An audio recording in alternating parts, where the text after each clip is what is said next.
예, 안녕하십니까. 허경환입니다. 2018년 새해가 밝았고, 오늘이 또 새해 첫 강좌가 되어서 큰 의미가 있다고 생각이 되어집니다. 예, 팔수라는 것은 우리가 흔히 7,008기 그렇습니다. 7번 쓰러졌다가도 8번째는 오뚜기처럼 우뚝 선다는 그런 얘기죠. 또 한 주일도 이렇게 7일로 한 주일을 마무리 지으면 8일째는 새로운 출발을 합니다. 그래서 우리 원리적으로 8수는 새 출발수다. 이렇게 이제 얘기를 하곤 합니다. 그래서 금년에는 뭔가 그동안에 답보 상태에 있던 남북 간의 문제도 뭔가 물꼬를 트이면서 통일이 앞당겨지지 않겠느냐. 이렇게 좀 잠정적으로 우리가 얘기를 좀 해볼 수가 있습니다. 아무튼 새해는 여러분들도 희망과 꿈을 꼭 실현하시고 또 건강하시고, 그리고 새해 우리 모교 강좌도 좀 끊이지 않고 계속 여러분과 함께 진행해 나가도록 약속을 드리겠습니다. 우리는 지난 3번의 강좌를 통해서 유럽 역사를 공부하고 있습니다. 첫째가 바울이 서쪽으로 간 까닭, 그리고 둘째는 이슬람 제국, 세 번째가 천년을 깨우리라 하는 그 강좌를 우리가 이제 3번에 걸치고 있습니다만은, 오늘 또 신년을 맞이해서 두 번째 천년을 깨우리라는 주제로 말씀을 드리도록 하겠습니다. 역사는 대개 다음과 같이 구분을 합니다. BC 4000년경에서부터 AD 5세기 로마가 멸망할 때까지를 고대라고 이렇게 표현을 합니다. 그리고 이 로마 멸망 이후에 종교개혁이 일어난 16세기까지를 중세, 그리고 그 종교개혁 이후에 19세기까지를 우리는 근대, 현대로 이렇게 수리적으로 계산을 해보게 됩니다. 근데 사실 역사를 이렇게 수리적으로 계산한다는 것은 좀 무리가 있습니다. 그렇지만 우리가 역사를 이해하는 데는 많은 도움이 됩니다. 이런 중세는 흔히 우리가 천년이라고 합니다. 그리고 기독교가 지배하던 그런 시대입니다. 다시 말씀드려서 바울이 로마로 들어와서 1000년 만에 이 유럽은 완전히 기독교화 됐다. 이렇게 말씀을 드리게 되는 겁니다. 자, 그러면 중세를 뛰어넘고 어떻게 근대가 오게 되느냐, 또 근대라는 의미가 무엇인가 한 것을 우리가 한번 생각해 보도록 하겠습니다. 근대란 말은 바로 전 근대에 대비되는 그런 얘기입니다. 그런 전 근대에 바로는 이 권위와 전통을 부정해버리고 과학적이고 문화적이고 개인이 자유를 향유할 수 있는 시대, 이런 시대를 우리가 근대라 그럽니다. 그러니까 그 대비되는 전 근대는 바로 중세를 의미합니다. 그러면 이 중세는 바로 과학적이지도 못하고 문화적이지도 못하고 개인의 자유가 향유될 수 없는 그런 시대다, 이렇게 말씀을 드릴 수 있습니다. 그래서 역사가들은 이 중세 시대를 암흑기라고 이렇게 보고 있습니다. 참 아이러니하게도 이 참 사랑의 종교인 기독교가 어찌해서 중세 1000년 동안 암흑의 장막을 드리우게 되느냐, 이것이 오늘 여러분에게 말씀을 드리고자 하는 내용이고, 그리고 그 어둠의 장막을 거쳐서 근대로 우리가 발전하게 된 역사의 내용을 우리가 살펴보도록 하겠습니다. 이 바울이 서쪽으로 간 까닭은, 이렇게 서쪽으로 간 까닭이 무엇일까? 우리가 주님의 뜻이 무엇인가 하는 것을 우리가 살펴보면 알 수가 있습니다. 주님은 이 땅에 오실 때 그 일성이 뭐냐면은 천국에 가까웠으니 회개하라, 그 얘기였습니다. 그 말은 하나님 나라를 이 땅 위에 이루라는 그런 뜻이에요. 그래서 제 아들에게 먹고 입을 것 걱정하지 말고 그의 나라와 의를 세우라 하신 말씀을 보면, 주님이 이 땅에 오신 목적이 바로 이 땅 위에 하나님 나라를 이루는 것이다. 이렇게 말씀을 드릴 수 있습니다. 자, 그러면 이 주님이 오신 땅이 바로 로마의 속국이었던 이스라엘 민족입니다. 그 조그마한 이스라엘 땅에서 바로 이 땅 위에 하나님 나라를 이룩할 수가 있겠습니까? 생각해 보더라도 그것은 불가능한 것입니다. 왜냐하면 하나님 나라는 적어도 성경에 있는 말씀처럼 세상을 이처럼 사랑하사 독생자를 보냈다 그랬습니다. 그러니까 독생자는 세상에 하나님 나라를 이룩하기 위해서 오신 분이다, 그런 뜻이고, 또 주님은 제 아들에게 복음을 땅끝까지 전파하라 그랬습니다. 그러니까 이 지구상에 하나님 나라를 만드는 것이, 그 나라를 세우는 것이 주님의 뜻이다, 이렇게 우리가 말씀을 드릴 수가 있습니다. 자, 근데 당시에 아까 말씀드린 것처럼 이스라엘 민족을 가지고는 이 세계의 하나님 나라를 만들기는 불가능한 것입니다. 그런데 그런 조건을 모두 갖춘 나라가 있다면 그것은 바로 당시의 로마였습니다. 이 로마는 지중해를 중심으로 하는 그런 정치적인 반도와 문화적인 배경, 사통팔달한 도로, 그리고 그런 군사력, 이 시대의 로마를 대적할 수 있는 나라는 아무도 없었습니다. 자, 그렇기 때문에 이 시대를 가리켜서 우리는 팍스 로마나라고 얘기를 합니다. 자, 이렇게 팍스 로마나는 주님이 하나님 나라를 이룩하기에 딱 적당한 나라입니다. 정치적으로 보나 문화적으로 보나 군사적으로 보나. 그래서 바로 주님께서는 바울에게 내가 예루살렘에서 나를 증거한 것처럼 로마에 가서 증거하라는 말씀을 하십니다. 그래서 바울은 생명을 걸고 로마로 들어가시네요. 이 들어가서 300년 동안 그야말로 참 순교의 길을 걸어갑니다. 바울은 목이 잘려 죽었고, 또 베드로는 거꾸로 십자가에 못 박혀 죽었고, 그리고 수많은 기독교인들이 좀 순교를 통해서 피를 흘렸기 때문에 그 피에 흘린 그 터전 위에서 비로소 이 좀 기독교가 세워지게 되었다 하는 것을 우리가 알 수가 있습니다. 그러면 왜 기독교인들이 이렇게 좀 수많은 피를 흘려야만 되느냐? 그것은 이 기독교인은 유일신 하나님을 믿었기 때문에 이렇게 다종교권에 있는 그런 그리스와 로마의 신을 섬길 수가 없는 겁니다. 우리가 올림푸스에 뭐냐면 12신, 이런 신을 섬기는 것이 당시의 로마의 상황입니다. 그러니까 이 신의 축제일도 참가하지 않고, 그리고 제삿날도 참가하지 않고, 이러니까 결국 로마 정부로부터 이렇게 핍박과 박해를 받을 수밖에 없는 겁니다. 그런데 이 로마는 판데온이라는 신전에 12신을 다 거기다 모아 놓았습니다. 그리스 시대에는 이 12신을 각각, 예를 들어서 올림픽 신이면 올림픽 신전에다, 파르데온 신전에, 그리고 아르데미스 신전에 이렇게 각각 모시는데, 로마에 들어와서는 이 판데온 신전에 12신을 다 모세요. 그래서 이 판데온 신전을 만신전이라 이렇게 얘기를 합니다. 어떻든 간에 이 로마의 신을 섬기지 않고 야훼 하나님의 선을 섬기기 때문에 박해를 받을 수밖에 없고, 급기야는 순교까지 가는 그런 하나의 상황이 벌어졌습니다.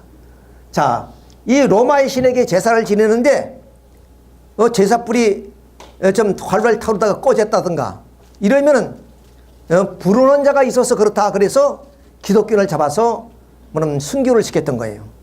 이래저래 해서 결국에 좀 기독교인들이 많은 박해를 그렇게 받게 되는 것입니다.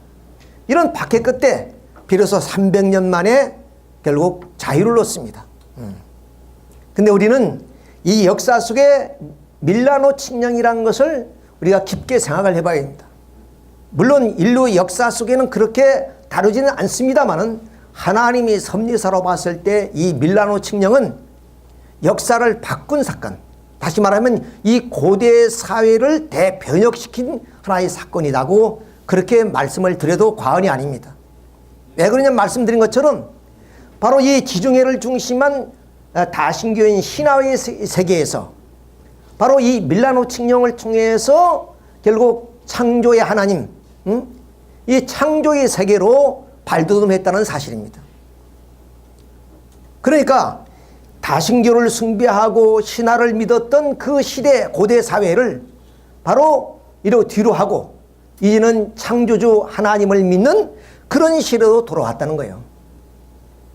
이것은 놀라운 하나의 변혁입니다. 그래서 대변혁이다. 이렇게 즉 다시 말하면 고대 사회를 뛰어넘는 하나의 밀라노 칙령이다. 이렇게 말씀을 드릴 수 있는 거예요. 자, 그래서 결국 예수님은 이 로마를 품게 되었습니다. 상황이 바꿔졌습니다. 300년 동안 박해를 받다가 이제는 이 기독교가 로마를 품어서 가게 됐다 그 말입니다. 그래서 알렉산드리아 그리고 예루살렘, 안티옥, 콘스탄티노플, 로마 교구가 있습니다. 이 5대 교구가 로마의 모든 교회를 통치하는 그런 입장이 됐습니다. 자, 그런데 달도 자면 기운다고 그랬습니다. 이 거대한 로마도 부패하고 타락해서 이민족의 침략을 받기 시작합니다. 자, 그래서 드디어 476년 로마가 멸망합니다. 즉 게르만 민족의 침입에 의해서. 이 게르만 민족은 쪽 북쪽에 있는 농사나 짓고 목축이나 하던 그런 민족들입니다. 그러니까 문명을 모르는 그런 민족이에요. 이런 민족이 훈족에 밀려가지고 결국에 로마로 들어왔는데 이 당시의 로마는 광활한 차계적인 교통기관 그리고 체계적인 농업기술 그리고 차원 높은 법률 그리고 급수체계 선박관리 이런 것들을 운영할 수가 없는 것입니다. 그렇지만은 다행스럽게 여기에 기독교가 있었던 거예요. 그러니 이 게르만 민족들은 기독교를 받아들이지 않을 수가 없는 상황에 와 있습니다. 자, 그래서 하나님의 섭리는 예루살렘을 넘고 그리고 로마를 넘어서 이제 유럽으로 진출하게 된 겁니다. 그래서 이 게르만 민족을 선민으로 세웠고 그리고 하나님 나라를 세우는 이 유럽을 발판으로 한 전형 노정을 걷게 됐다. 이렇게 말씀을 드릴 수 있어요. 그래서 이 게르만 민족은 앵글로색슨족, 부르근돈족, 그리고 뭐 반달족, 동코트족 이런 많은 족속들이 자기 나름대로 왕국을 세웁니다. 그렇지만은 오래 가지 못하고 모두가 이제 멸망하고 이 프랑크 왕국으로 통일이 됩니다. 그래서 프랑크 왕 클로비스가 천하를 통일하지요. 근데 클로비스도 부인의 말을 듣고 기독교로 개종합니다. 이 기독교 세계가 되었습니다. 그런데 이 카로리 왕조가 세워지고 그 카로리 왕조의 피피니 아들 칼 대제가 결국 서기 800년 12월 25일 날 로마 교황청에서 교황 레오 3세로부터 그러면 축복을 받습니다. 그것이 카를로스 피시오 아우코스톨 아디오 코로나도 즉 신의 이름으로 신의 대리인 교황이 칼 대제에게 바로 신의 왕관을 씌워줬습니다.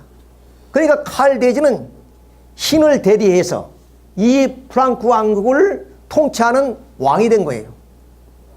교황은 물론이지만 이제 왕까지 이러면 이 기독교 왕국을 통치하는 왕이 됐다는 사실입니다. 대단한 역사적인 의미를 가지고 있습니다. 그런데 이 칼 대제는 대단히 신앙심이 좋은 사람이었습니다.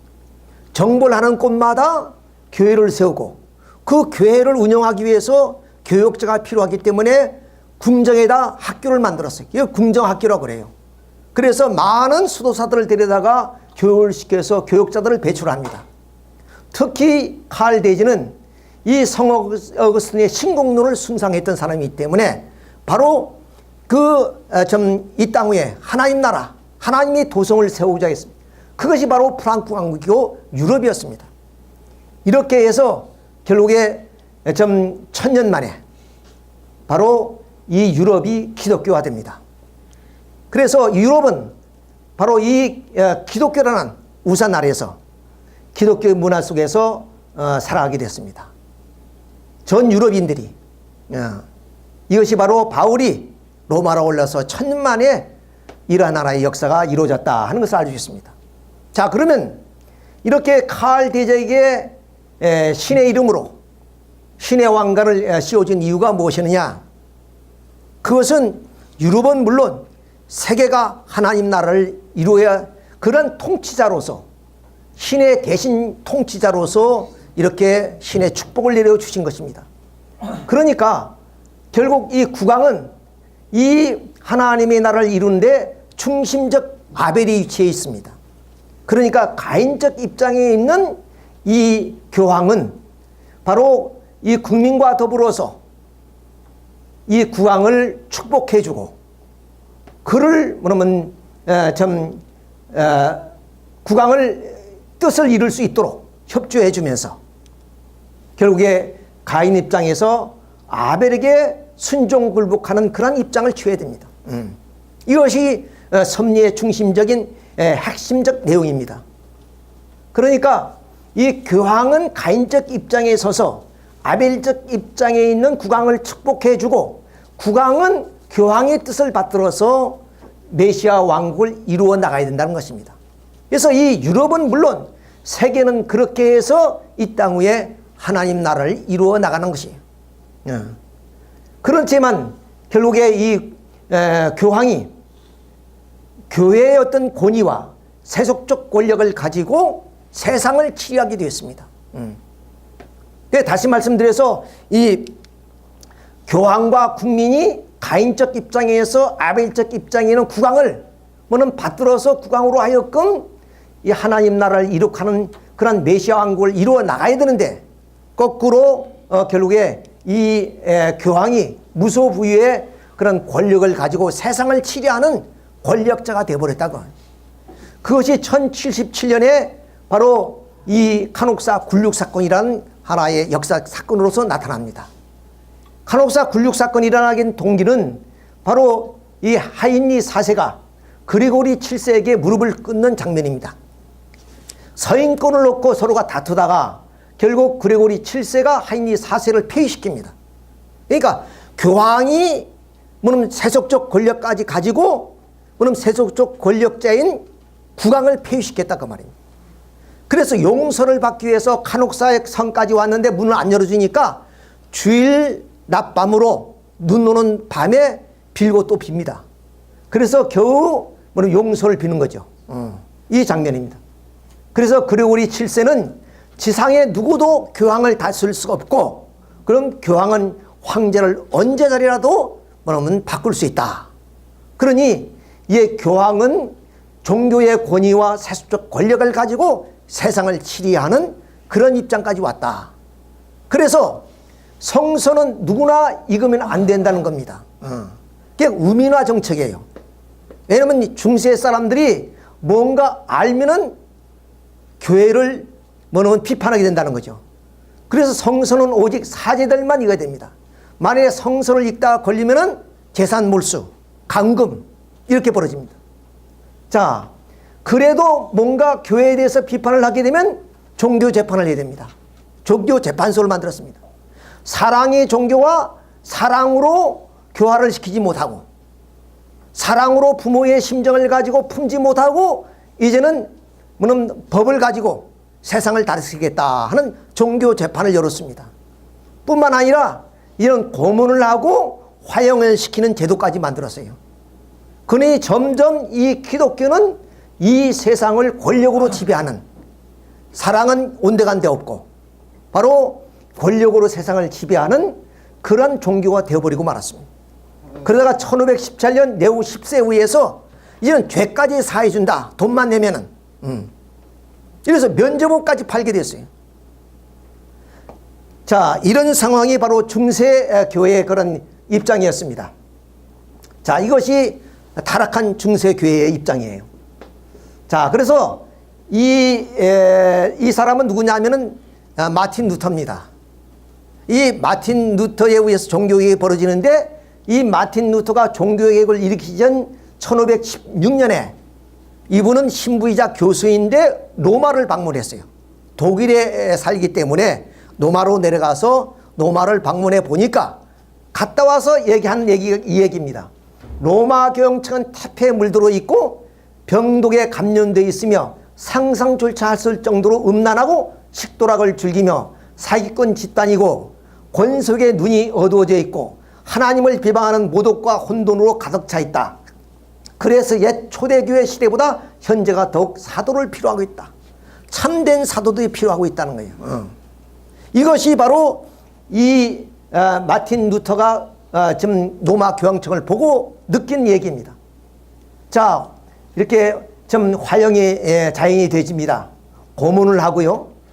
그 다음 이렇게 이 세상의 법보다 더 무서운 법을 적용이 시켜서 이단, 그런 고문 또는 마녀 사냥 이런 것이 중세시대에 벌어지고 있었다. 그래서 결국 1517년 마틴 루터가 종교개혁을 일으키게 된 하나의 동기다. 이렇게 말씀을 드릴 수가 있습니다. 자, 그래서 이 중세 유럽은 어떤 시대이냐? 이게 인간의 이성은 땅에 묻혀 있고 신만이 존재하는 시대입니다. 그러니까 신만이 존재하고 찬양받고 영광받는 그런 시대예요. 신만이 존재하는 시대의 중세가. 자, 이런 시대에서 뭐냐면 싹 텄던 것이 문해부흥과 종교개혁이다. 이렇게 말했습니다. 그래서 이 문해부흥과 종교개혁을 통해서 이 흑암의 중세시대를 어떻게 걷어버리고 바로 근대로 오게 되느냐 하는 것을 지금부터 말씀을 드리고자 합니다. 자, 중세사회를 한마디로 얘기한다면 바로 봉건사회입니다. 봉건사회는 전번에도 말씀을 드렸습니다만은 나중에 또 자세히 말씀을 드리겠습니다. 그 다음 좀 타락한 로만 카톨릭의 그런 세계입니다. 카톨릭이 세속적 권력을 가지고 세상을 치리하는 그런 시대가 중세사회라는 거예요. 자, 그러니까 이 중세 사람들은 어떠냐? 그야말로 신앙생활을 하는데 사제들이나 교황의 간섭 그리고 엄격한 그런 교회 의식 이런 것으로 말미암아 자유로운 신앙생활을 할 수가 없습니다. 신앙이라는 것은 기뻐서 그야말로 하나님께 기도를 하고 교회를 가고 싶어서 교회를 가고 이래야 되는데 그 종교의 의식 그리고 교황과 그리고 사제들의 그런 권위에 눌려서 그런 좀 자유롭고 평화로운 신앙생활을 영위할 수 없는 시대이다. 그리고 엄격한 봉건제도에 의해서 봉건제도에서 신앙이 속박되고 있었다. 봉건제도라는 것은 바로 그 영주에 의해서 뭐냐면 지배받는 그런 시대입니다. 그러니까 그 시대의 어떤 인간의 자유도 인권도 뭐는 무시되어지는 그런 사회입니다. 그러니까 자연적으로 자주적인 신앙 활동이 속박될 수밖에 없습니다. 자, 뿐만 아니라 이제는 그 사제직도 매매합니다. 사고 판단 말이에요. 이렇게까지 지금 왔습니다. 그리고 인면에 대한 착취, 그리고 교회는 이제 사치와 향락으로 흐릅니다. 그래서 중세 교회는 이제 갈 때까지 왔습니다. 자, 이런 상황 속에서 이 중세 봉건 시대와 노만 카톨릭의 타락으로 오는 그 환경으로 인해서 인간의 창조 본성이 뭐냐면 발휘될 수 없이 억압되어지고 있는 사회였다는 거네요. 그러면 사람은 이제 이 억압을 받게 되면은 잠시는 거기에 순응할지 모르지만은 그 환경을 타파하려고 노력해요. 그래서 중세 사람들도 인간은 내외 양면으로 되어 있으니까 내외 양면으로 이 환경을 타파하기 위한 운동이 벌어지는 겁니다. 운동이 벌어져요. 자, 그런데 이 중세 사람들은 자유란 게 잘 모릅니다. 왜? 자유로운 생활을 해본 적이 없으니까. 자유가 무엇이고 인권이 무엇인지 자주성이 뭔지를 그걸 경험을 해보지 않은 사람들이에요. 예를 들면 북한에서 탈북한 탈북자들이 비로소 자유대명부에 왔을 때 자유가 어떤 것이다, 자본주의가 어떤 것이다 하는 것을 아는 것처럼, 그래서 이 중세 사람들이 이러한 환경을 타파하기 위해서 고대 사회에 있었던 그리스를 중심한 헬라 사상, 또 이스라엘 민족을 중심한 히브리 사상을 복구하는 그런 운동을 전개하게 된 겁니다. 자, 그래서 외적으로 먼저 인본주의 발현인 문해부흥이 일어나게 되고, 그리고 내적으로는 신본주의 부활인 바로 종교개혁이 일어나게 된다. 이래서 중세 사회의 암흑을 뚫고 근대로 가게 됐다, 그 얘기입니다. 그러니까 이 중세 사회의 이러한 인간의 본성을 억압하고 있던 이 사회를 어떻게 타파하고 나가느냐, 그것은 고대 그리스의 헬라 사상과 히브리 민족의 히브리 사상을 중심으로 해서 복구운동을 통해 가지고 암흑의 중세스를 뚫고 근대로 가게 됐다, 그 얘기가 되는 거예요. 참으로 놀라운 얘기입니다. 자, 그럼 먼저 이 외적인 문해부흥이 어떻게 일어나느냐 하는 사실부터 우리가 좀 이해를 할 필요가 있습니다. 자, 이 엄격한 중세 봉건 사회 속에서 인간의 본성이 내외양면으로 억압됐다고 말씀을 드렸습니다. 그래서 인간은 그 자유가 억압되어지면 그 자유로부터 해방되기 위해서, 억압으로부터 해방되기 위해서, 그래서 자유를 추구하게 되었습니다. 그래서 본래 우리 인간은 자유의지에 의해서 자기 책임감을 완성함으로 알마 자유를 누리며 살 수 있도록 되어 있기 때문에 항상 인간은 자유를 추구하게 됐단 말이에요. 그리고 우리 인간이 책임감을 완성해서 하나님과 일치를 이루면 신성을 가져서 인격적인 자주성을 갖도록 되어 있기 때문에 인간은 자주성을 추구하게 됐습니다. 그리고 인간은 하나님이 계시가 없더라도 이지와 이성을 통해서 하나님의 뜻을 알고 그 뜻을 중심해서 살아갈 수 있도록 이지와 이성을 추구하게 되어 있고, 그리고 하나님이 인간에게 만물을 주관하라고 축복해 주셨던 것처럼 우리 인간은 자연과 현실과 과학을 추구하게 됐습니다. 이것이 모든 인간이 추구하는 외적인 그런 하나의 내용들입니다. 그러니까 다시 말하면 자유, 이성, 그리고 자연, 이것을 추구하면서 살 수 있도록 인간이 창조됐다는 것입니다. 근데 고대 사회 아까 말씀드렸던 이 문해부흥이 일어나게 된 것은 헬라 사상의 복구운동이라 그랬습니다. 그러니까 헬라 사상이란 게 뭐냐? 바로 이런 것을 추구하는 하나의 사회였다, 그 말입니다. 당시 고대 그리스 사회란 것은 자유가 있고, 그리고 이지와 이성을 통해서 진리를 추구하고 자연을 뭐냐면 연구하고, 그리고 과학을 발전시키는 그런 사상이 헬라 사상입니다. 근데 이 헬라 사상이 동방에 있었는데 그때 마침 바로 십자군 전쟁이 일어납니다. 자, 이 십자군 전쟁을 통해서 바로 이 중세 사회가 변화되는 엄청난 역사가 나타나게 된다 하는 것을 이제 말씀을 드릴 수 있습니다. 자, 이 중세에는 바로 이 지중해를 중심한 뭐냐면 이 북쪽을 의미합니다. 그러니까 이 남쪽이란 것은 뭐는 동방이란 것은 이 아라비아 반도를 중심해서 바로 이 터키 지방, 그렇죠? 그리고 이 중근동 지방을 의미합니다. 자, 이때 어떠냐면 여기는 바로 이 이슬람 세력이 지배하고 있는 시대입니다. 이슬람 세력 가운데 셀주 투르크라는 그런 세력이 지배하는 시대인데, 이 셀주 투르크에 지배할 때 바로 이 예루살렘 성은 바로 기독교의 성지입니다. 그 성지의 순례자들이 이제 많이 왔다 갔다 해요. 근데 그 전까지는 뭐 오는데 별 문제가 없었습니다. 근데 셀주 투르크가 들어선으로부터 박해를 하고 죽이고 그렇습니다.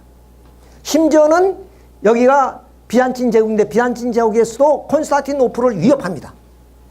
그래서 이 비잔틴 제국의 황제 알렉시우스 1세가 로마 교황청에다가 구원병을 요청합니다.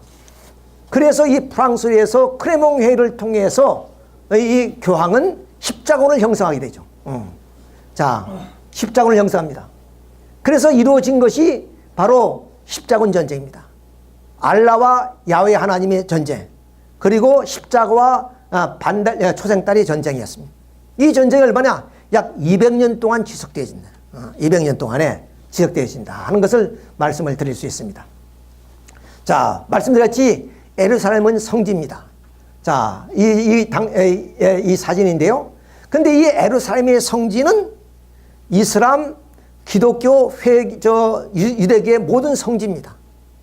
그 3대 종교의 조상이 아브라함이고, 아브라함이 이 바위에서 바로 이삭 헌제를 했습니다.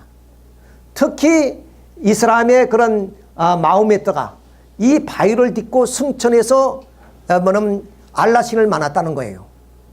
그렇기 때문에 이 성지는 누구에도 양보할 수 없는 그런 곳이 되어버렸습니다. 그래서 오늘까지 이 성지를 놓고 이제 좀 중동 전쟁이 발발하고 문제가 있는 이유가 바로 여기에 있습니다. 자, 이래서 200년 동안 전쟁을 했어요. 200년 동안.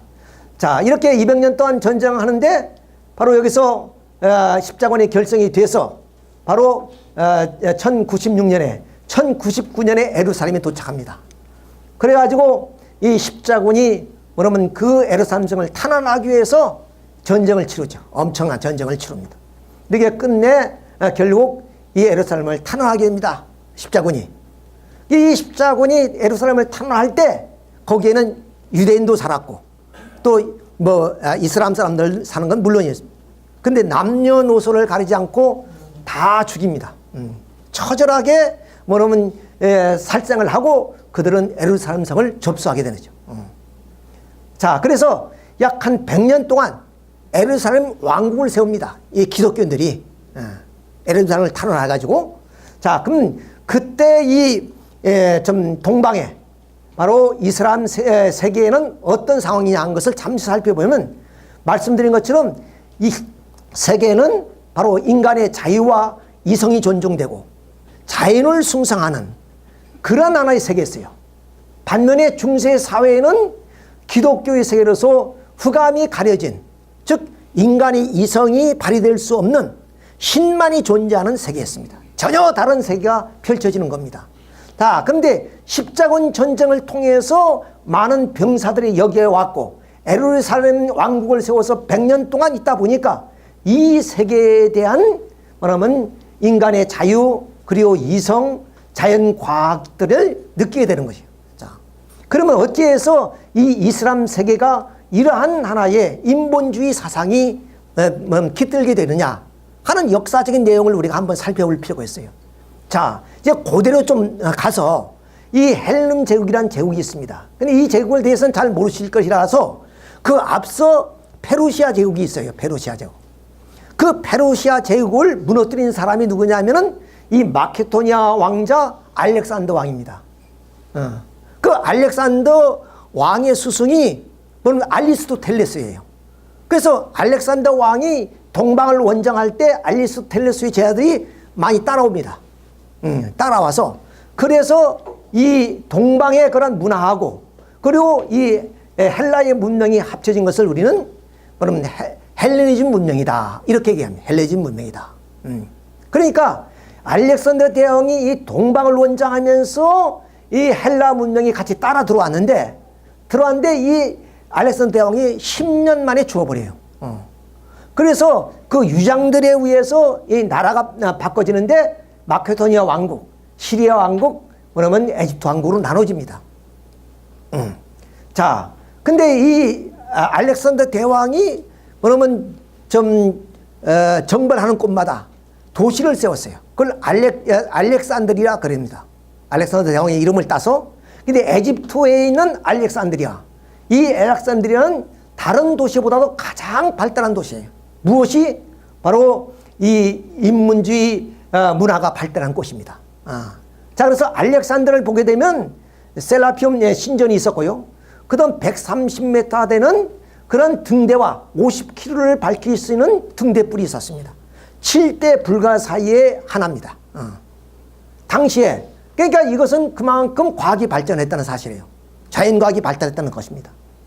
뿐만 아니라 이 알렉산드리아에는 유럽을 넘는 그런 장서들이 보장되어 있어요. 유럽의 몇 배의 두루마기나 장서가 이 알렉산드리아 도시관 안에 있었다 그 말입니다. 그만큼 인문학이 발달한 곳이다 이렇게 볼 수 있습니다. 자, 제노토투스는 문법학자, 에라토스테네스는 지구의 둘레를 45,000km 측정합니다. 근데 사실은 4075km예요. 조금 오바되지만 그만큼 근접할 정도로 천문학이 발달한 사람. 히파르쿠스 천문학자, 아르키미데스는 지렛대 원리를 밝힌 사람이고, 그리고 히파치아는 여성 수학자입니다. 이 사람 머리 벗겨서 나중에 죽습니다만은, 그다음 필로는 바로 유대학자입니다. 그리고 헤로는 증기기관차. 증기가 그때 만들었더니 증기의 원리를 그때 만들었다는 거예요. 자, 지동설, 인간 신경계. 인간을 뭐냐면 그 신경계까지 알 정도면 얼마나 뭐냐면 인간에 대해서 그 좀 내용을 깊게 알고 있었나 하는 것을 알 수 있고, 그리고 기하의 아버지 유크리트도 여기 출신입니다. 이렇게 이 좀 헬레니즘 세계에서는 바로 물론 인문학에서 자연과학, 천문학까지 이렇게 발전한 곳이에요. 그것은 왜 그러냐? 바로 이 그리스가 그런 시대였거든요.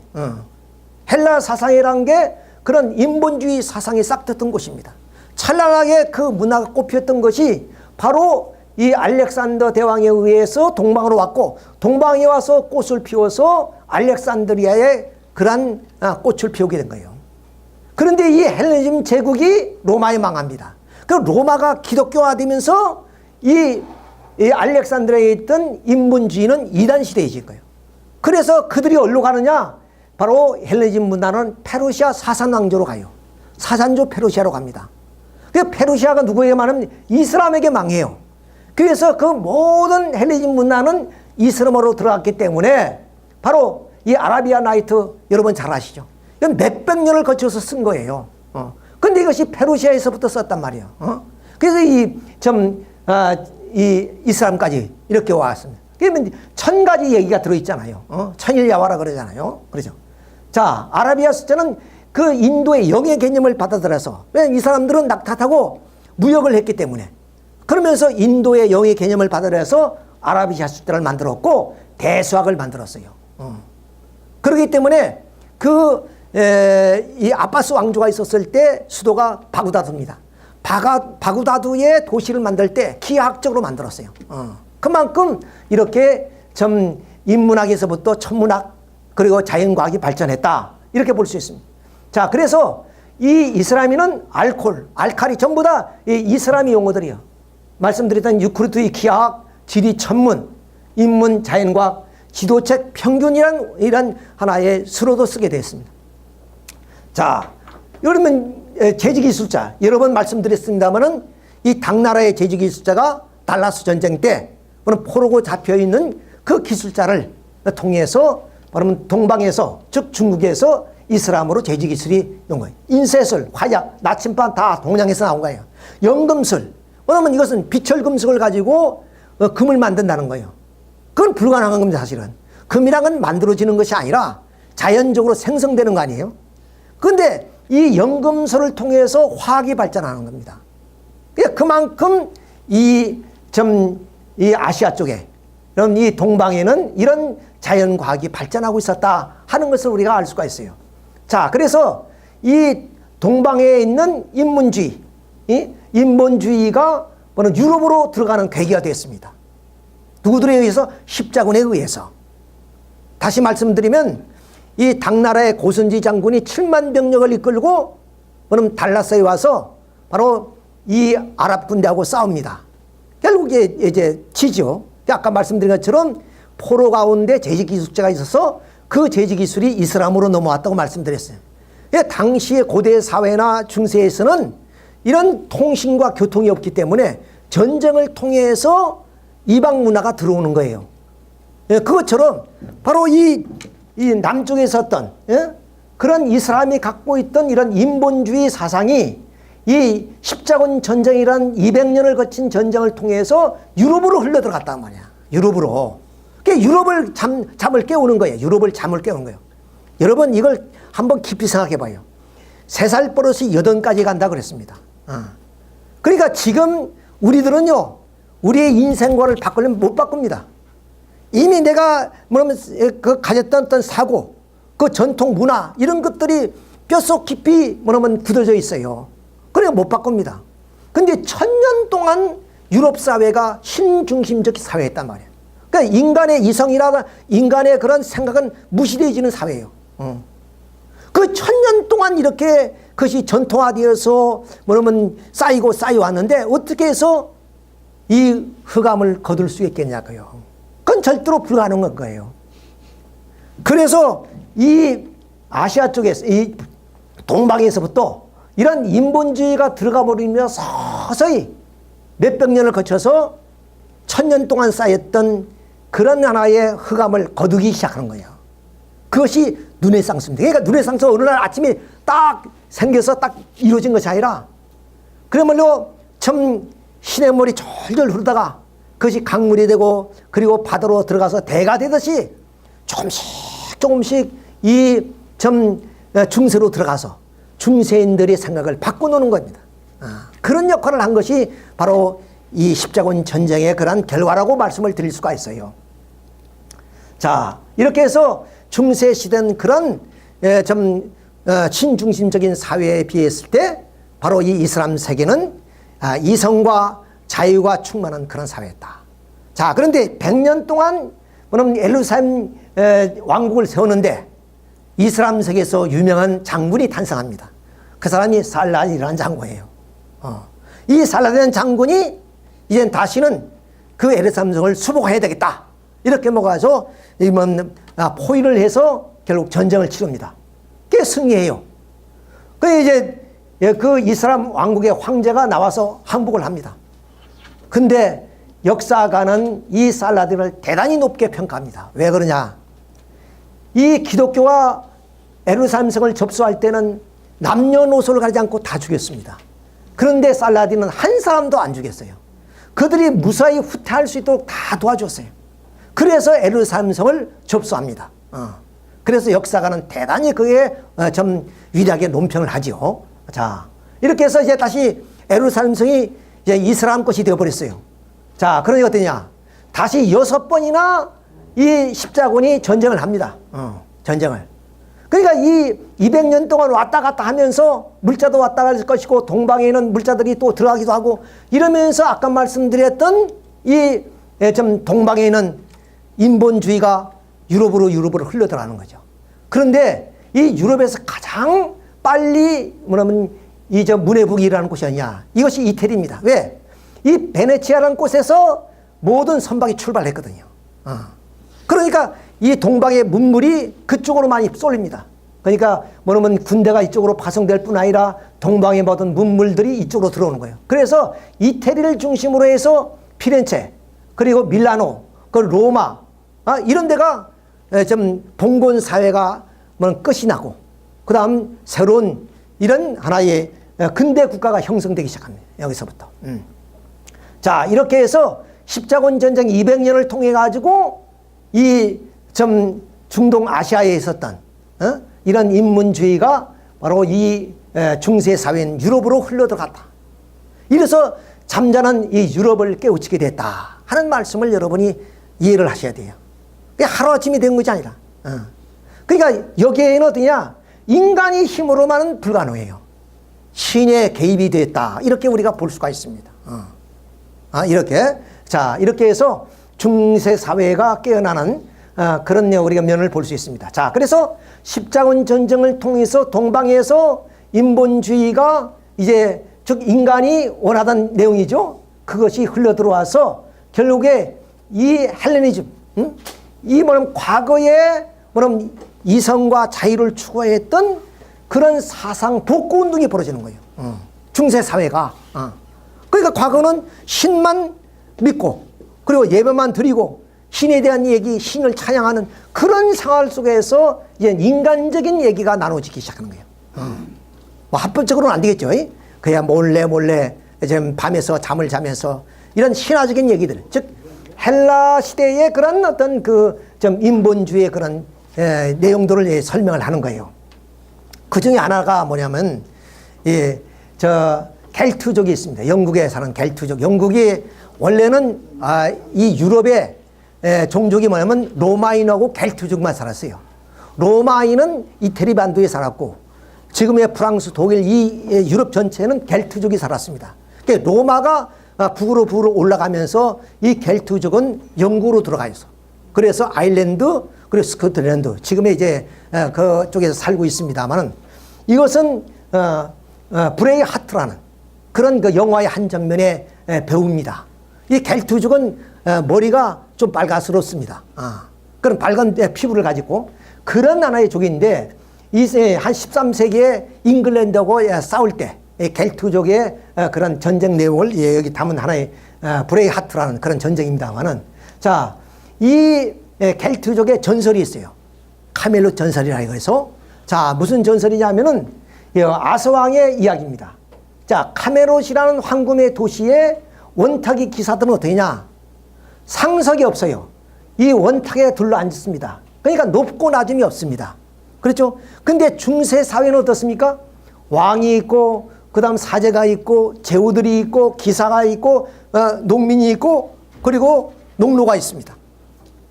자, 이래요. 그러니까 계층화되어 있는 사회고 수직적인 사회입니다. 그러니까 뭐 여기는 어떻게 했습니까? 좀 인권이 유린당할 수도 있고, 그리고 빈부의 격차가 있고 이렇습니다. 근데 말씀드렸던 이 황금의 도시 카멜롯의 질서는 바로 자유고 그리고 평등입니다. 평등이다. 자, 이런 얘기들이 중세 사회는 꺼낼 수 없는 얘기입니다. 이런 전설적인 얘기들이 이제는 책으로 써서 익혀지기 시작한단 말이에요. 무슨 말씀인지 이해하죠? 전혀 중세 사회에는 인간적인 얘기를 할 수가 없는 시대인데 이 십자군 전쟁 이후에 바로 뭐냐면 이러한 인간적인 얘기들이 즉 켈트족의 어떤 신화가 묻혀 있다가 그것이 다시 익혀지기 시작했단 말이야. 그러니까 사람들 마음속에 뭐냐? 자유에 대한 동경을 가지게 되는 거예요. 그렇죠? 그리고 뭐냐면 인간은 평등하다는 평등주의 사상이 싹트기 시작하는 거예요. 자, 이런 하나의 현상이에요. 그리고 어떠냐? 자, 이 기사들은 성별을 찾기 위해서 뭐냐면 다입니다. 근데 유럽의 중세 기독교는 어떠니까? 진리가 필요 없어요. 이미 계시된 성서면 좋게요. 그러니까 진리를 탐구할 필요가 없습니다. 더군다나 우민화 정책에 의해서 성서도 못 읽게 만들었어요. 그런데 인간적인 얘기를 뭐냐면 공부하고 이야기하면 어떻게 됩니까? 교회의 부패와 타락을 지적할 수밖에 없죠. 그러니까 더욱더 성서를 읽을 수 없게 만들어 놓은 거죠. 자, 그런데 이 카멜롯의 그런 전설적 얘기는 뭐냐? 이 기사들이 진리를 찾아서 간다는 거예요. 떠난다는 거예요. 성배를 찾는다는 말은 그 말이에요. 그러니까 진리를 탐구한다는 거예요. 지금까지. 그러니까 이제 무죄에서 계몽을 통해서 이제 우리의 이성을 발휘하겠다. 예, 그런 뜻이다. 그런 얘기들이 익혀지기 시작한단 말이에요. 이 십자군 전쟁 이후에. 그러니까 중세 사회는 전혀 볼 수 없었던 반중세적인 일들이 이제 벌어지기 시작하는 겁니다. 자, 이 트리스탄과 이졸데라는 이 책은 뭐냐? 이것은 기사와 유부녀 간의 사랑 얘기입니다. 이 중세 시는 그런 얘기를 할 수가 없어요. 인간적인 얘기를 할 수 없어요. 더구나 이것은 불순한 사랑 얘기단 말이야. 그런 얘기들이 십자군 전쟁 이후에 중세 사회에서 이야기거리로 소설로 익혀지기 시작한다는 거예요. 그러니까 중세 사회가 그만큼 변했다는 거 아니에요? 그런 얘기예요. 그 다음 로랑의 노래라는 게 있어요. 이것은 뭐냐면 칼 작가 레오 3세로 또 기독교 왕관을 씌운 칼 대제가 있죠. 그걸 칼 대제가 이 스페인 쪽에 이베리 반도의 이슬람을 뭐냐면 전쟁하고 승리해서 돌아오는 길에 로랑이라는 장군은 아주 충복입니다. 그런데 이 로랑과 함께 가누롱이라는 또 하나의 충복의 군인이 있었어요. 이 두 사람은 서로 라이벌 관계입니다. 근데 가누롱이라는 사람이 이 로랑을 함정에 빠뜨려서 로랑을 죽입니다. 예, 그거에 대한 노래입니다. 그러니까 기사들이 장엄한 하나의 내용과 더불어서 그 로랑의 슬프고 애절한 내용들이 거기에 이제 숨겨져서 노래를 부르는데 어떠냐? 음유 시인들이 궁정에서 이런 우리처럼 악기를 가지고 슬픈 노래를 불러요. 그런 노래들을. 그러니까 이거는 인간적인 그런 하나의 용기요, 그리고 사랑의 얘기요, 그리고 또한 애절함을 부르는 노래들이다. 그러니까 신과는 관계없는 그러니까 반중세적인 그런 노래들이 흘러나오는 거예요. 이것이. 이렇게 해서 중세 사회가 변하기 시작한. 자, 그것이 헬레니즘 복구운동입니다. 이런 복구운동이 점점 일어난 것이 문해부흥이라는 말로 변합니다. 그러니까 문해부흥이라는 말은 뭐냐? 중세는 신중심적인 사회에 반해서 이 남쪽으로는 바로 이슬람 세계에는 뭐는 인본주의가 있었단 말이에요. 그 인본주의가 중세 사회로 들어와서 인본주의가 대두되고 있다. 신중심적인 사회에서 인간 중심적인 사회로 변화돼 가고 있다 그 말입니다. 자, 그래서 그 말을 프랑스 말로 르네상스라 그러는데 그 말이 뜻은 뭐냐면 재생 부흥이란 뜻이에요. 뭘 재생이냐? 뭘 부흥이냐? 바로 고대 사회의 헬라 사상의 복구 운동이다 그 말입니다. 헬라 사상의 복구 운동이다. 14세기 아까 말씀드렸죠. 모든 군대가 베네치아에서 갔고, 그렇죠? 동방의 문물들이 다 유럽으로 흘러올 때 그쪽 이태리 쪽으로 들어왔다. 그러니까 이태리에서부터 이런 것이 태동하기 시작한 거예요. 자, 그래서 중세 사람들은 이 그리스 시대의 헬라 사상을 모방해보자. 이런 하나의 운동이 시작돼가지고 그것이 점차 확산되다 보니까 이제는 그 고대 사회의 고전인 헬라 문명을 재생시켜서 중세 사회를 변화시키자. 이런 쪽으로 이제 흐르기 시작하는 거예요. 혁명적 일이 벌어지는 거죠. 그래서 결국에 뭐냐면 중세 사회 생활의 비판적인 입장에 서서 정치, 경제, 종교, 사회 전반에 걸친 혁신운동이 벌어지네요. 그러니까 문해운동만 벌어지는 것이 아니라 이런 정치적으로 사회적으로 대변혁이 벌어진단 말이에요. 대변혁이. 그래서 마침 우리가 조용했던 그야말로 농경사회가 박정희 대통령이 뭐냐면 근대화 작업이 시작되면서부터 잘 살아보세요 운동이 벌어지네요. 그래서 어디나 우선 돈이 없으니까 길도 넓히고 그 다음 초가지붕은 쓰레기로 고치고 이렇게 조용히 변화가 벌어지다가 그럼 중공업이 발전해가지고 그 다음 어디야 고속도로를 놓고 그럼 자동차를 만들고 이러해서 이 3, 40년 만에 우리 한반도에 새로운 엄청난 근대화 역사가 벌어졌잖아요. 이것처럼 바로 이 중세 사회에도 조용한 문화운동이 이것이 정치적으로 어떠냐 이것이 정치, 경제, 사회 전반에 같은 혁신운동으로 벌어지는 거예요. 폭발적으로. 자, 이렇게 해서 문해부흥이 일어나게 됐다 하는 것을 자, 그것이 어떠냐 중세의 암흑을 걷어버리고 근대 사회로 올 수 있는 외적인 원동력이 되었다고 말이에요. 그러니까 중세 사회의 암흑을 거칠 수 있는 그런 하나의 힘이 무엇이었느냐 그것이 저 중동에 있었던 그런 인본주의 사상이 유럽으로 들어와서 문해부흥을 일으켰던 그것이 원동력이었다. 이런 말씀이 되는 거예요. 자, 그걸 보면은 사회 전반에 우선 철학, 문학, 예술, 건축, 과학, 사회 이 전반적인 것을 한번 자세하게 한번 살펴보도록 하겠습니다. 철학을 보면 바로 십자군 전쟁 이후에 아리스토텔레스의 철학이 들어와요. 좀 어려운 얘기지만 제가 쉽게 말씀을 드리겠습니다. 자, 여기 보는 사진에는 한 사람은 손가락을 위로 그치고 한 사람은 땅을 밑으로 그렸죠. 이것이 플라톤이고 아리스토텔레스입니다. 자, 근데 이 플라톤이 손을 위로 올린 것은 뭐냐? 진리는 하늘에 있다는 거예요. 땅이 있지 않고.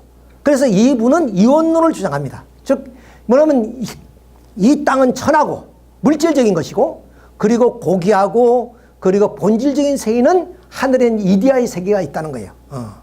그러니까 이데아의 세계는 정신적인 세계고 영적인 세계며 본질적인 세계인 반면에 이 현상의 세계, 이런 물질적인 세계고 그 그림자와 같은 세계다. 그림자는 뭐냐면 이 본체가 없으면 그림자가 사라지잖아요. 그러니까 우리가 추구해야 될 곳은 어디냐? 이 세계가 아니라 이데아의 세계를 추구해야 된다는 거예요.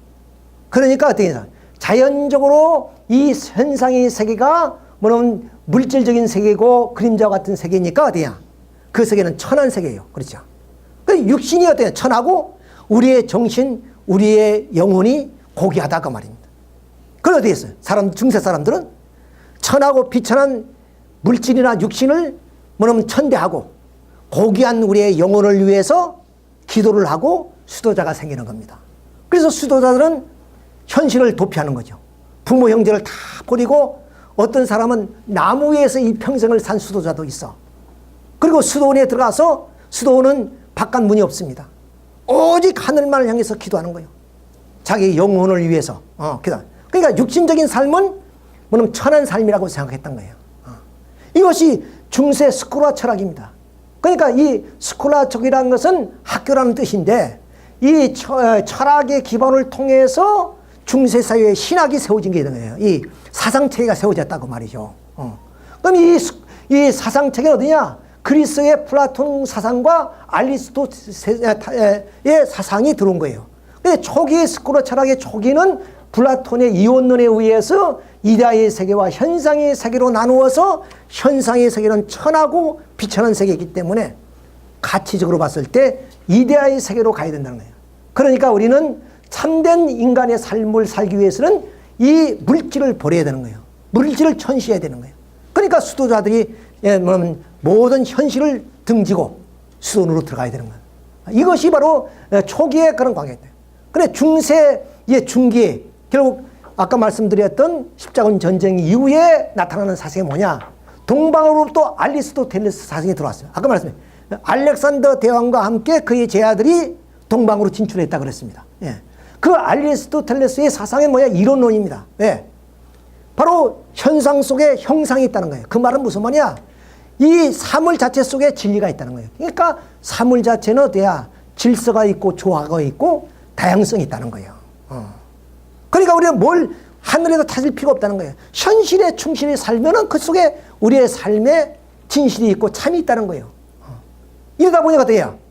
이제 사람들이 생각은 달라졌어요. 어떠냐면 경험과 이성을 통해서 그리고 합리적 비판과 실증적 분석을 하게 되는 거예요. 사물을 볼 때.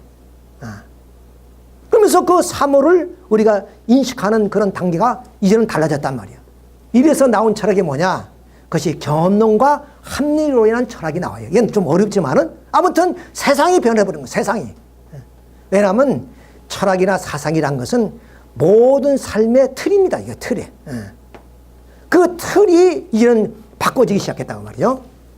자, 그래서 이제는 문학을 봅시다. 문학을 보면 이 문학도 이제 단테, 보카치오, 세르반테스, 섹스피어 이런 작품들이 나옵니다. 자, 단테라는 것은 뭐냐? 이 단테의 신곡을 했는데 신곡은 어떤 내용이냐면은 연옥과 지옥과 천국을 이제 그 단테란 사람이 가서 이제 찾아가는 거예요. 자, 근데 좀 우스꽝스럽게도 이 단테가 신곡을 지으면서 그 주인공을 자기 이름 단테로 지었어요. 주인공이 단테입니다. 근데 이 단테는 말하면 젊었을 때 사랑하는 여인이 있었어요. 그 여인과 결혼하지 못하고 평범한 사람과 결혼해서 가정을 꾸립니다. 그런데 이 단테는 신곡을 지으면서 천국으로 인도하는 천사의 이름을 누나, 그럼 베아트리체라고 해요. 베아트리체.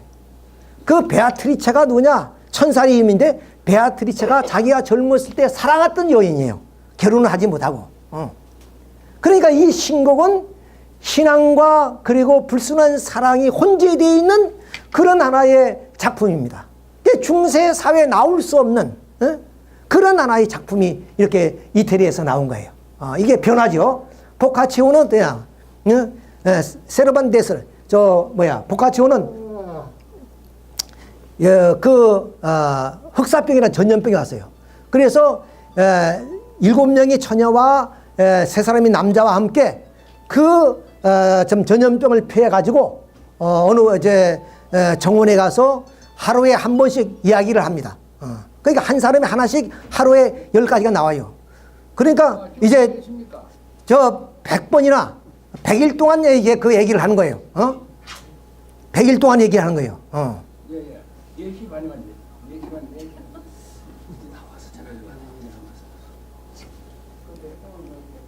100일 동안의 얘기를 합니다. 그러니까 100가지가 나오죠. 그게 다 세상적인 얘기예요. 그렇죠? 세르반테스의 동기호테, 섹스피어의 4대 비극기잖아요. 헬레비라는가. 이런 것들이 뭐냐면 중세 시대에서 나올 수 없는 반중세적인 얘기들이라는 얘기예요. 그렇죠? 자, 이런 것이 있고, 그 다음 예술적인 건 레오나르도 다빈치, 라파엘, 미켈란젤로 이런 유명한 천재 화가들이 나옵니다. 그리고 건축에서는 프라마티니 성 베드로 성당. 이걸 우리가 잠시 보면요. 자, 이것이 이제 우리가 최후의 만찬이죠. 미켈란젤 이 작품들을 보면요. 자, 그러면 이 중세 르네상스 이후에 이 예술들을 보게 되면 여기는 어떠냐? 구도를 보면은 원근 그 법에 의해서 이렇게 멀고 가까움이 있고, 그 다음 인간의 그 내용들이 아주 아름답게 예술적으로 표현이 됐어요.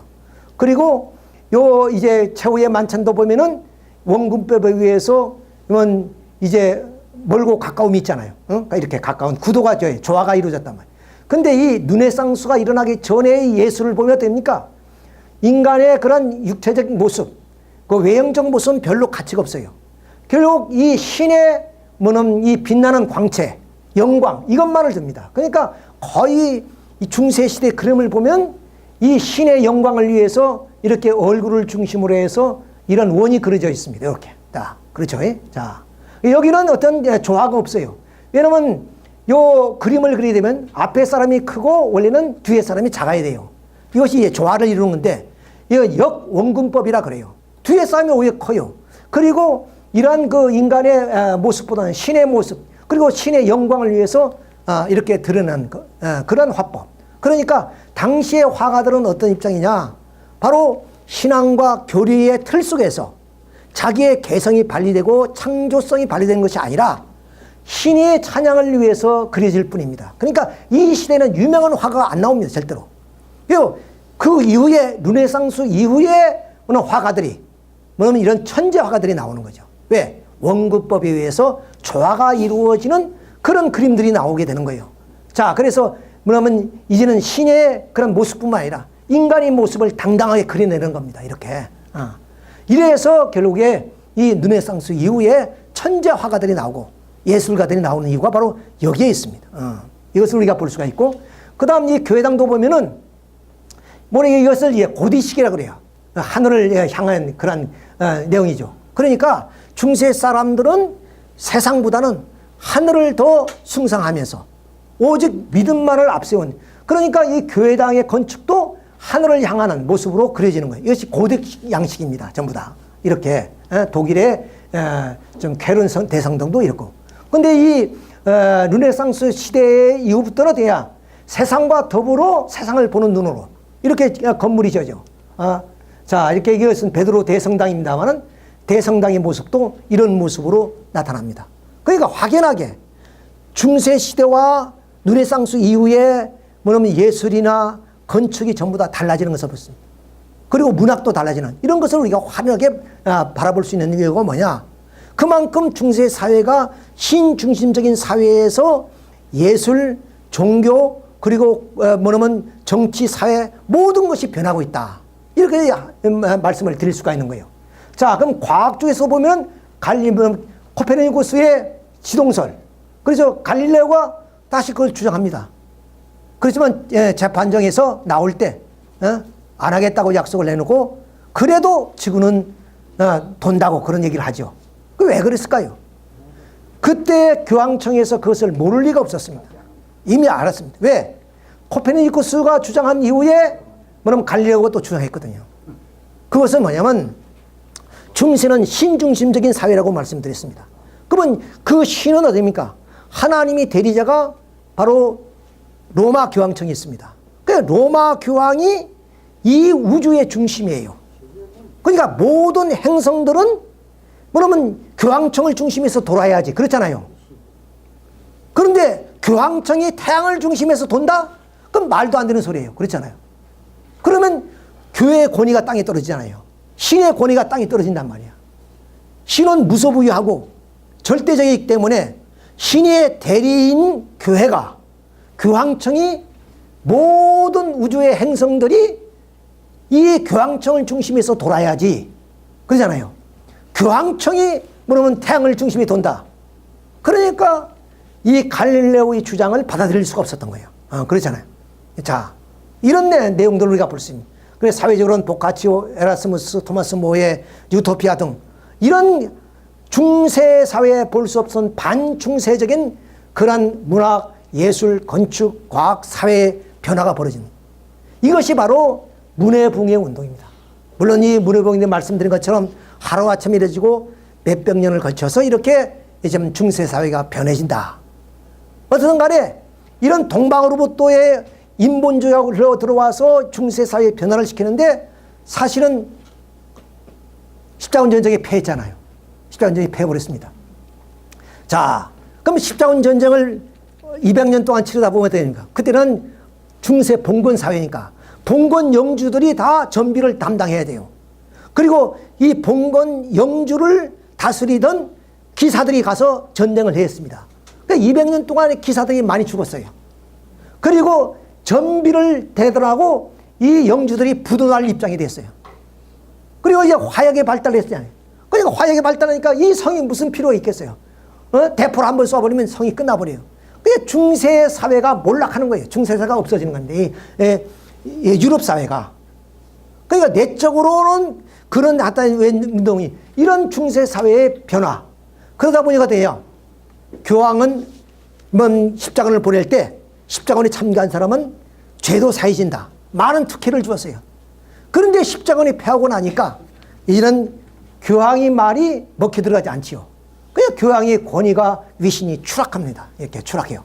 그래서 급기야는 어떻게 되냐?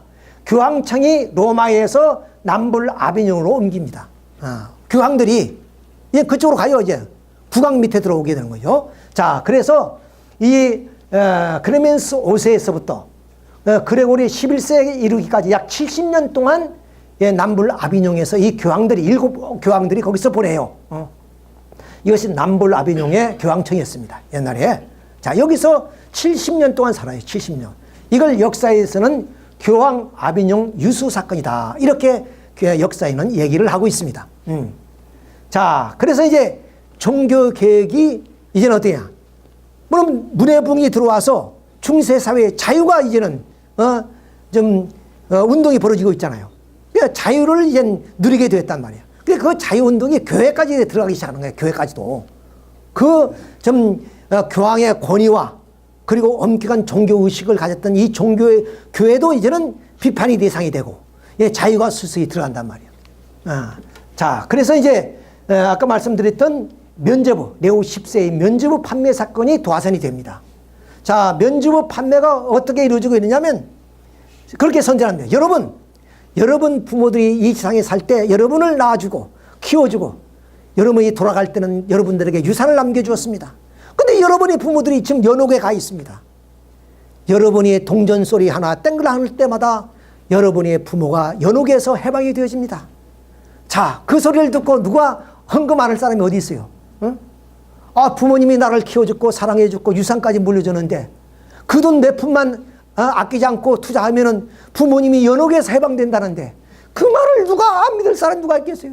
그러니까 느닷없이 연복함에다가 동전을 넣고 그 말을 넣고 그렇습니다. 자, 그 말씀드렸죠. 자, 마틴 루터가 이 전 바티칸 궁전을 가보니까 이러더라고요, 말이에요. 도저히 상상할 수 없는, 자기는 신학자요 교수인데 도저히 상상할 수 없는 것이 교회의 교황이 살고 있는 교황청이 이런 모습이었더라. 그래서 바로 자기 생명을 걸고, 이 루터는 그때는 생명을 걸어야 됩니다. 생명을 걸고 1517년 95억의 조항을 내걸고 방방문을 내겁니다. 이래서 일어난 하나의 개혁이 종교개혁이고, 이것이 얼마 동안 바로 1648년 웨스트 팔린 조약이 끝날 때까지 130년 동안 종교전쟁이 벌어지는 거예요. 기가 막히게. 그러니까 오늘 이 근대가 그냥 온 것이 아니에요. 그런 엄청난 역사의 그런 기반 후에 바로 이런 근대가 이루어졌다 하는 것을 여러분이 좀 이해를 하시면 좋으실 겁니다. 자, 그래서 결국 프랑스에는 성 바르톨 로메오 축제인 날 바로 이 신교도를 구교인들이 잡아 죽이는 거예요. 그 축제 때 10만이 죽었다 그래요. 10만이. 그러니까 종교가 다르다는 것 때문에 이단 사냥을 해서 그렇게 죽입니다. 이걸 위구노 사건이라고 해요. 파리 위구노 사건. 그러니까 이 신교도들 가운데 청교도파가 있어요. 이 칼빈이 세운 파인데, 청교도는 이제 그 지역마다 이름이 다릅니다. 청교도인데, 자, 프랑스인은 위구노라 그래요. 그리고 네덜란드는 고이센, 그리고 영국에서는 청교도, 프리턴이라 그러죠. 청교도. 이렇게 했어요. 그래서 흔히 우리는 그냥 청교도가 하도 유명하니까 청교도 이렇게 하지만은 프랑스에는 위구노라 그랬어요. 이것은 위구노 사건이라 그럽니다. 그러니까 위구노들이 10만이나 이 축제 때 죽었습니다. 이 정도로 종교 전쟁이 참 무서웠다 하는 것을 알 수 있습니다. 자, 그러면 종교 개혁이 근본적으로 어떻게 일어나느냐 하는 것을 알 수 있습니다. 자, 아까 말씀드린 중세 사회가 문해붕을 통해서 이제 좀 동방에서부터 자유의 사상이 들어옴으로 얼마 교회까지 자유사상이 들어가기 시작합니다. 자, 그런데 중세 사회는 어때요? 신중심적인 사회이기 때문에 절대적인 교황의 말씀을 따라야 되고 사제들의 그런 말씀을 따라야 되고 종교 의식을 따라야 됩니다. 그러니까 어때요? 인간의 자유가 속박되죠. 종교 의식 때문에, 교황의 권위 때문에. 그래서 종교 의식에 대한 규범에 대해서 반항을 합니다. 꼭 우리가 이렇게 지켜야 되겠느냐. 이렇게 이제 나오는 거게 되는 거죠. 그 다음 인간의 자주성. 이런 자주성을 추구하는 그런 것이 있으니 봉건제도의 교황권 때문에 인간의 자주성이 속박됐단 말이야. 그러니까 그것을 또 추구하는 그런 대항하는 운동이 벌어져요. 그 다음 이지와 이상을 무시하고 뭐든지 그러면 교황에게 의뢰하면 이루어진다는 고루한 신앙생활에 대해서 반발하는 거죠.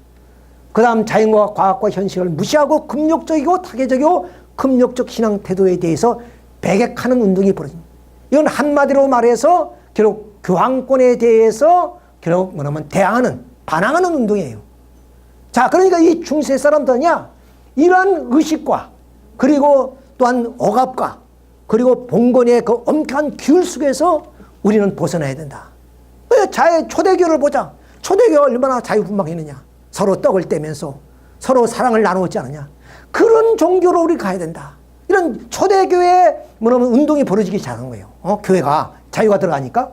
그래서 일어난 것이 헤브라이즘이라는 것은 이스라엘 민족을 가리켜서 헤브라임 민족이라 그래요. 그런 이스라엘 민족의 신앙, 초대교회 신앙으로 돌아가자. 이런 운동이 벌어지게 돼요. 이것이 바로 종교개혁이라는 이름으로 나타나게 됐습니다. 자, 마틴 루터가 종교를 일으키기 전에 이미 14세기에 영국에서 존 위클리프라는 사람이 이태로 되어 있는 성서를 영어로 번역해서 그것을 읽게 만들었어요. 이미 교황청에서는 금지되어 있는 성서를 읽기 시작합니다.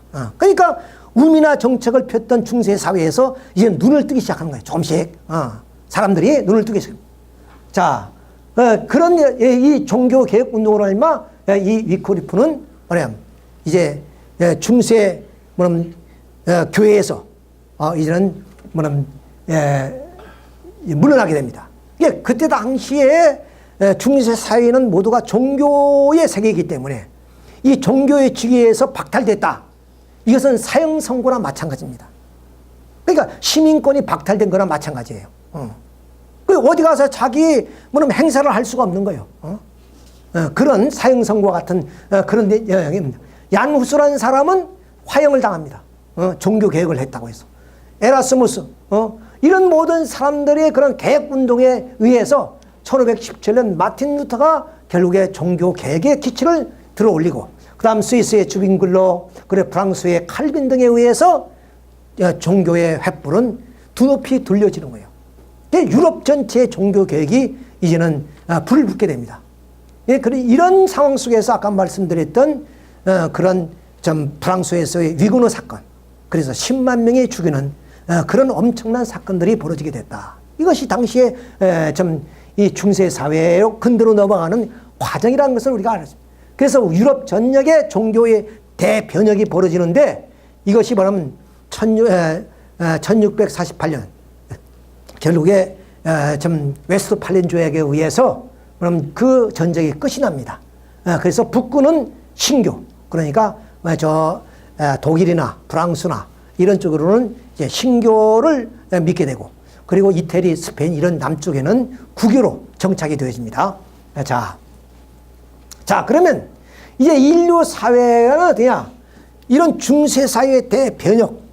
그래서 이제 근대로 넘어오는데, 그러면 사회는 어떻게 변화되어 가느냐? 사회의 정치기는 어떻게 변화되어 나오느냐? 이것도 이제 우리가 한번 알아볼 필요가 있습니다. 자, 우리 로마에 들어온 기독교인들은 자기들이 시족을 만들어서, 그야말로 떡을 떼면서 박해 속에서 그 순교를 하면서 자기의 신앙을 유지해 나왔습니다.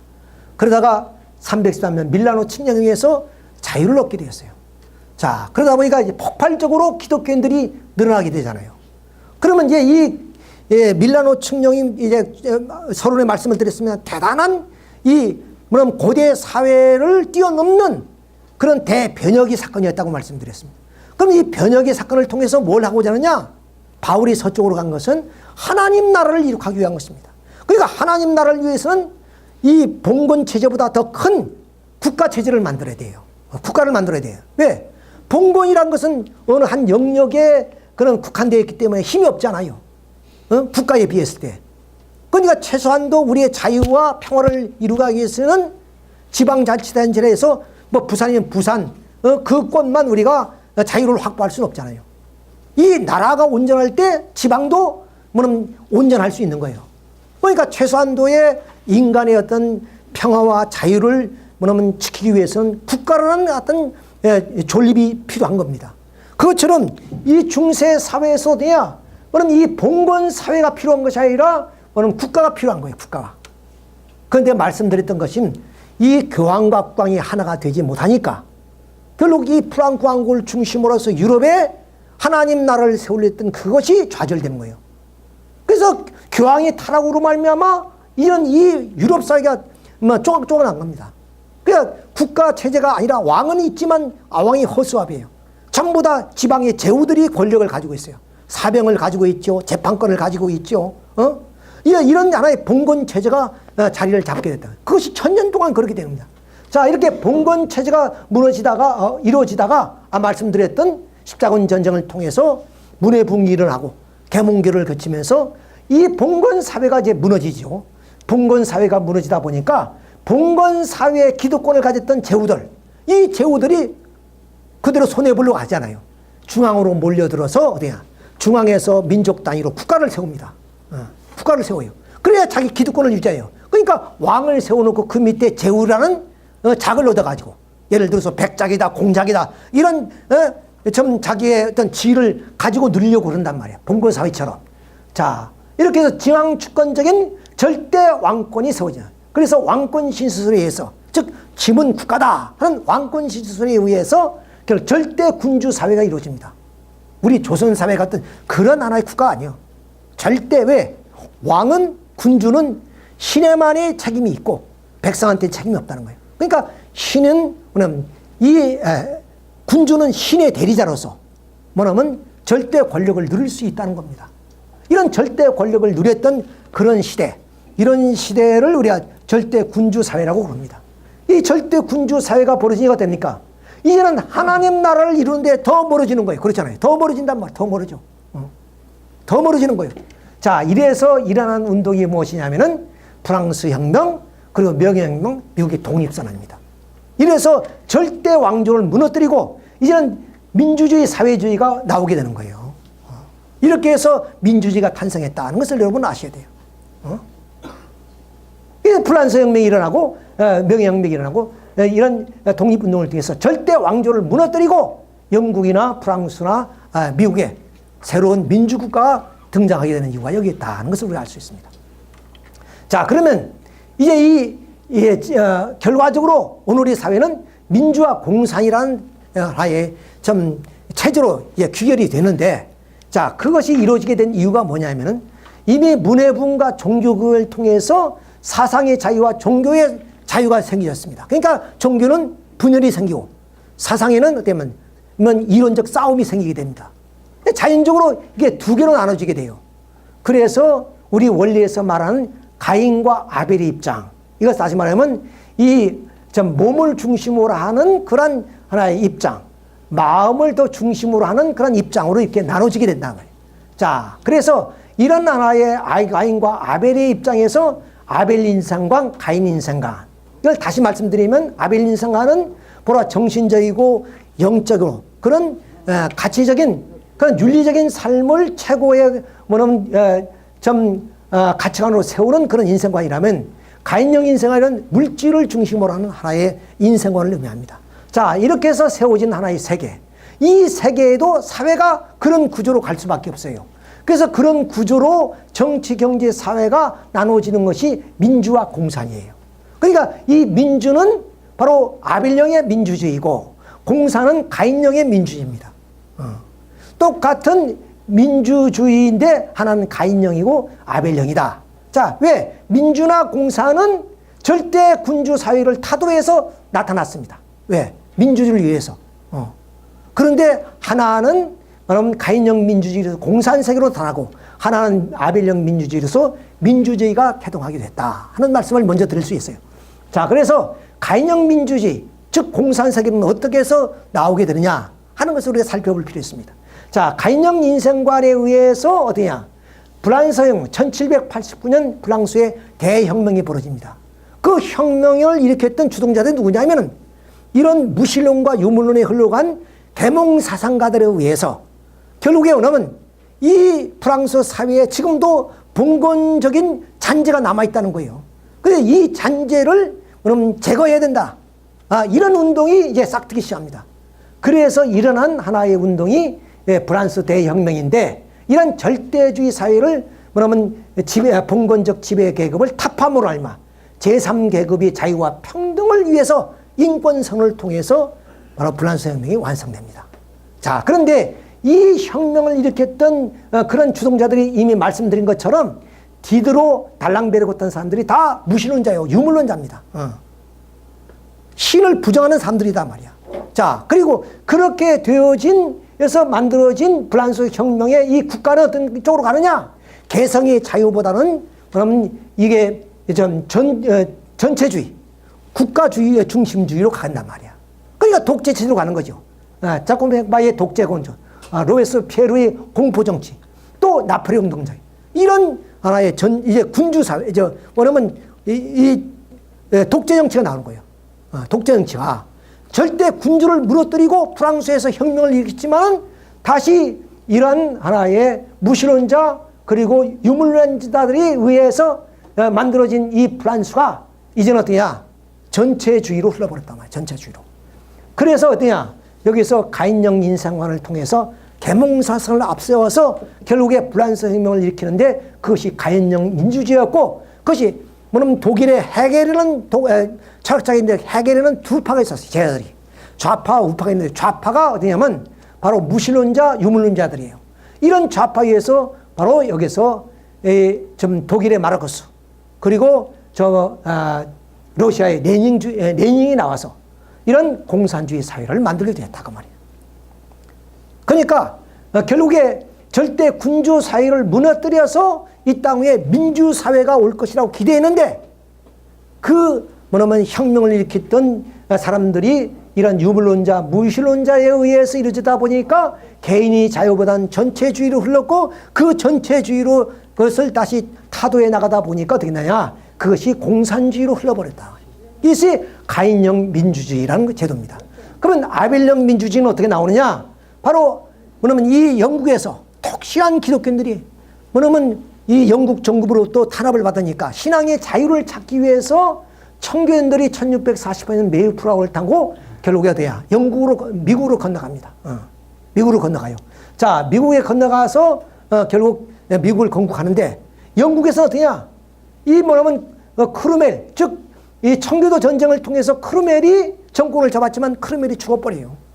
그러니까 다시 이 로마의 카톨릭을 주장하는 그런 찰스 2세가 나타나고 그리고 또한 여기에서 뭐냐면 제임스 2세가 나와요. 그러니까 네덜란드에 있는 윌리엄 공을 불러들여 가지고 이 제임스 2세를 폐위시키고 여기에 메리와 윌리엄 공이 동시에 영국의 왕이 됩니다. 이때부터 어디냐? 권리장진이 승인돼서 세계 최초로 입헌 군주주의, 이해를 중심으로 한 입헌 군주제가 이 지구상에 나타나는 거예요. 영국에서 이해제도가 나타났다. 자, 그리고 청교도인들은 미국에 상륙해서 청교도 정신을 가지고, 이게 청교도 정신이란 게 뭐냐? 쉽게 말하면 근검절약입니다. 그렇죠. 청교인들은 좀 근검하고 절약하고, 그래서 결국에 좀 자기 집을 짓기 전에 교회를 짓고, 또 자기 어떤 사리사욕을 채우기 전에 학교를 세우고, 이렇게 해서 미래를 생각하면서 미국을 개척해서 오늘의 팍스 아메리카를 만들었다. 이렇게 볼 수 있는 거예요. 자, 이렇게 해서 민주주의가 탄생했다. 자, 이제 종합적으로 이제 말씀을 드리게 됩니다. 종합적으로 중세 사회가 어떤 사회느냐? 신중심적인 사회였다 그랬습니다. 근데 교황들이 타락으로 말미암아 이 중세 사회를 십자군 전쟁을 통해서 신은 섭리를 통해서 깨어버립니다. 그래서 나타난 것이 문해부흥이고 종교개혁이라고 말씀을 드렸어요. 자, 그래서 르네상스는 문해부흥인데 이것은 인본주의로서 동진합니다. 그리고 종교개혁은 신본주의로서 그것은 서진하죠. 그래서 동진하는 인본주의는 결국에 프랑스 혁명, 공산당 선언, 그리고 러시아 혁명, 중공이라 그랬습니다. 그 다음 신본주의는 여기 영국의 명예혁명, 미국의 독립선언, 일본, 이렇게 해서 결국 이 중세 사회에 좀 기독교의 암흑을 깨치고 그러면 근대 사회로 나오면서 사상의 자유로 말미암아 두 가지의 그런 형태로서 분류되어 인류 역사가 근대에서 현대까지 이어집니다. 그것이 바로 인문주의와 신본주의, 유물론과 유신론, 공산과 민주주의라는 체제로서 이제 좀 양대 그런 큰 산맥이 역사를 흘려오는 것이요. 그것이 이제 뭐 앞으로 기회가 있겠습니다만은 한반도에 들어와서 한반도에서 38선으로서 그어지게 되는 것이다. 그러니까 한반도의 역사는 고대의 그런 하나의 좀 헤브라이즘과 헬라 사상의 좀 양대 산맥이 한반도에 들어와서 그것이 이제 통일로 이어지게 된다. 그래서 문선명 선생님이 그토록 또 한반도의 통일은 세계 통일이라고 외친 이유가 여기에 있다 하는 말씀을 드릴 수가 있습니다. 여러분 좀 장시간 말씀을 드리고 수고를 했습니다만은 이제 말씀드린 것처럼 금년 들어서 결국 좀 첫 번째 강좌입니다. 그리고 2018년은 비로소 새로운 출발을 하는 그런 시대가 되는 시대라서 희망과 꿈을 가지시고 한 해도 여러분 건강하게 사시기를 바라면서 오늘 말씀을 마치도록 하겠습니다. 예, 대단히 감사합니다.